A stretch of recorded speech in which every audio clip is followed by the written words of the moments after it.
aspirants. So in this video, I am going to cover the requested topic fluid mosaic model. Firstly, we will cover the cell membrane because fluid mosaic model is a part of cell membrane. So we have to learn the cell membrane at first. Then after, we will cover the fluid mosaic along with it. Okay. So cell membrane is made up of three substances that are lipid, protein and cholesterol. Major lipid that is present in cell membrane is phospholipid. Lipids are bilayer. In bilayer, we have two layers. One is polar head and the second is hydrophobic tail. Is towards the outer side and the hydrophobic tail is present inside.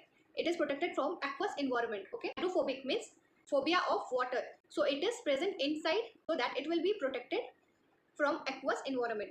Later biochemical investigation reveals that cell membrane also contains protein and carbohydrate. So two types of protein.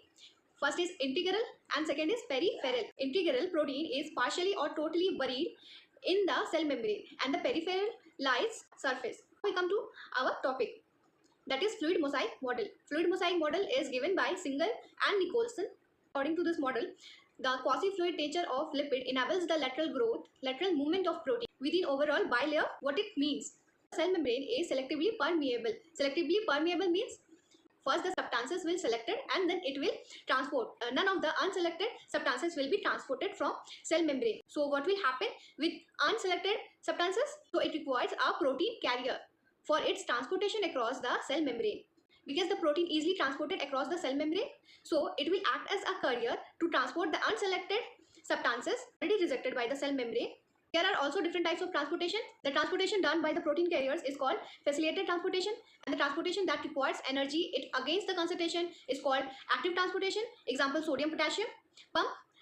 And the transportation which doesn't require any energy is called passive transportation. Water transports by osmosis.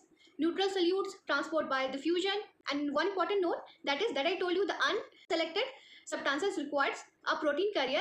Bilayer is made up of polar head and hydrophobic tail. Inside the hydrophobic tail is present. So the polar molecules will not pass through the non-polar bilipid layer. So it requires a carrier protein.